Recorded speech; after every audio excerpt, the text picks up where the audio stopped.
Hey Larysa, welcome to Cuddling. Hello, thank you very much. This is so fun. This is Larysa and I's first Cuddlist session. And so we're going to walk through the opening agreement and how we would settle in together.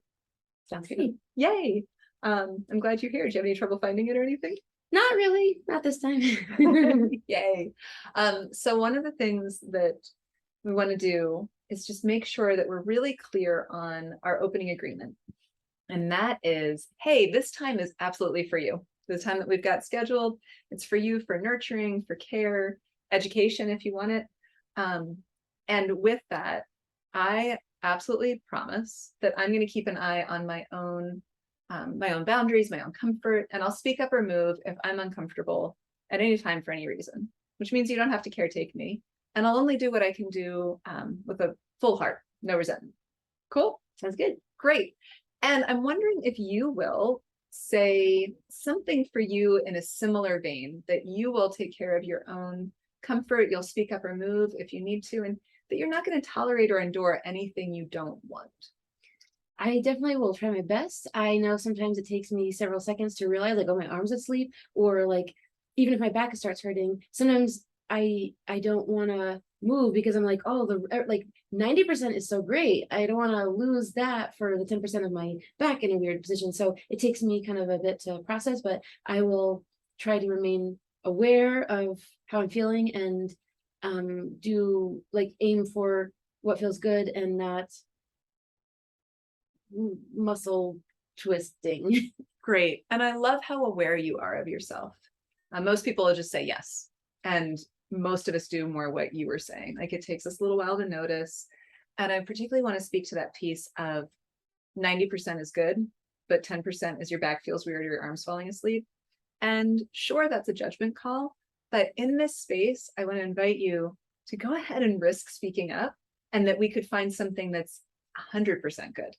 I'm gonna try now because this was comfortable, but it's not as comfortable. And I meant to put my hair down, at least for the video. Yay! And your hair is so cool right now. All the like rainbows. Very colorful. And it matches the shirt. So yeah, you're like totally color coordinated.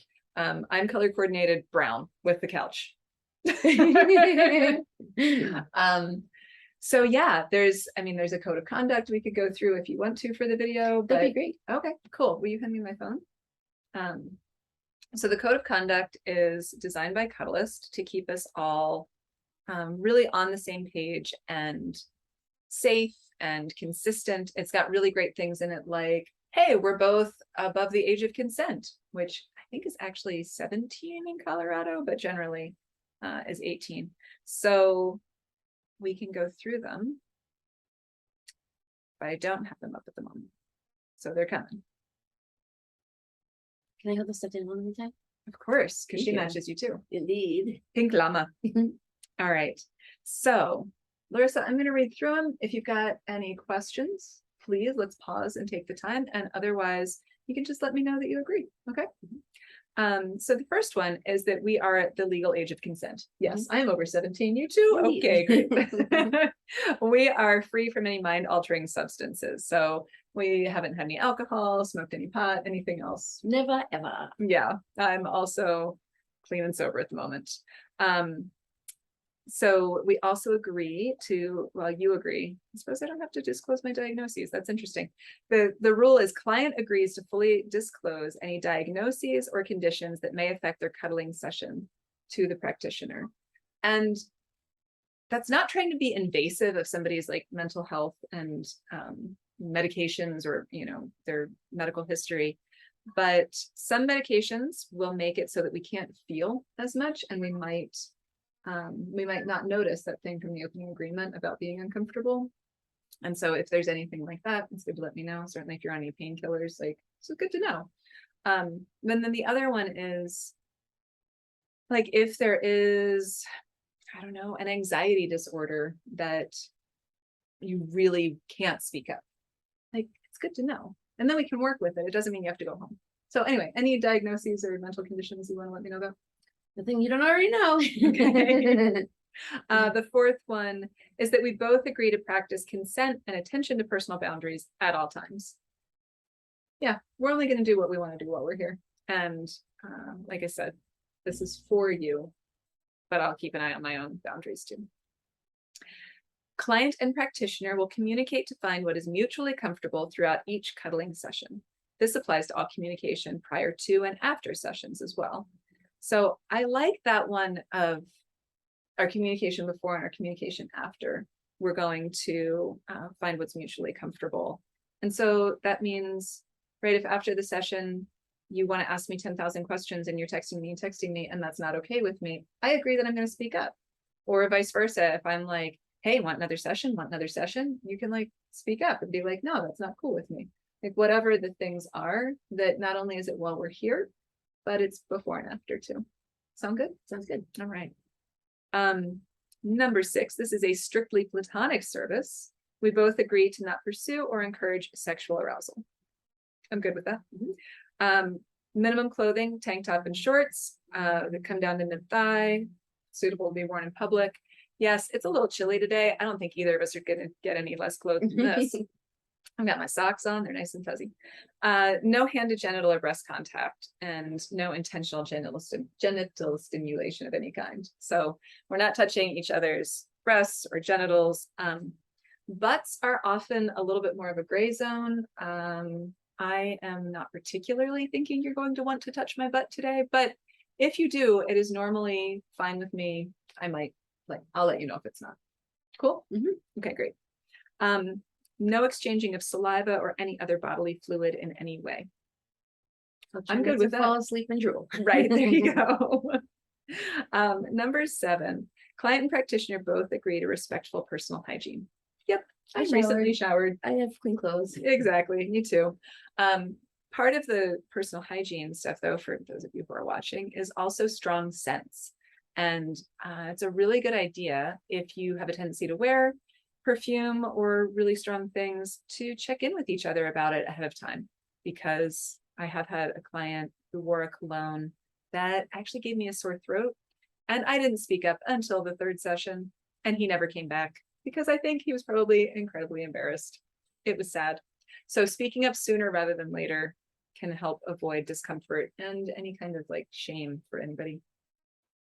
Number 8, client confidentiality is to be respected at all times. So if I see you on the street, I'm not going to be like, yo, Larysa, it's great cuddling with you. I'll wait for you to approach me. Great. Number 9, either of us may end the session at any time. Yeah, you can. And I'll just say, sometimes people, as the client, won't want to leave because you won't want to waste your money. And so, especially on a first session, and this is our first cuddle session, if at any time you want to end the session, you can just pay me for what we've done and not the whole time we had scheduled. Number 10, all feedback is valued and confidential. Both of us agree to let Cuddlist.com know if either of us does not uphold this code of conduct, and there is a feedback form that we could give any feedback that we wanted to.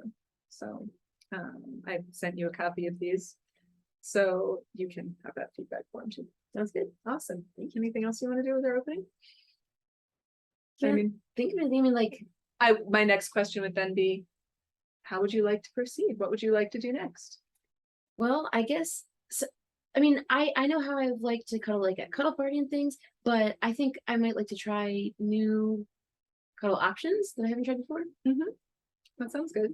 So I can share things with you, but part of what makes Cuddlist is that we really have a focus on empowering the client to notice what they want. So this is for you to notice what you want, to ask for it. But that can also include, hey, will you tell me about some new positions I might not know about? That's also legit. So tell me again, where would you like to go? Well, I mean, on one hand, I feel like I've been wishing for a massage for weeks, but I don't know if that's too much work, muscle work. And yeah, I think I would like to learn new cuddle options that I haven't tried that, maybe in the cartoon form look like, oh, that's not enough contact, that's not going to be cozy enough, but it might actually be more than I realize. Okay, that sounds good. You had mentioned wanting a massage. I'm a big fan of doing what you actually know that you already want. What body part? Well, around my knees get kind of sore a lot, and definitely my back, and I've been wearing my big backpack a lot. Neck, this muscle gets really tight, and it turns out my physical therapist said that's actually what makes my jaw pop. It's Mhm. not even as much up here. So sometimes I like to like stretch and like really kind of pull this. But it'd be nice to have someone else do it. Yeah, that sounds good. How do you feel about the video? Are we keeping it on or are we letting it go? I think we can pause for now and maybe resume if we try new options. Sounds great. Thanks.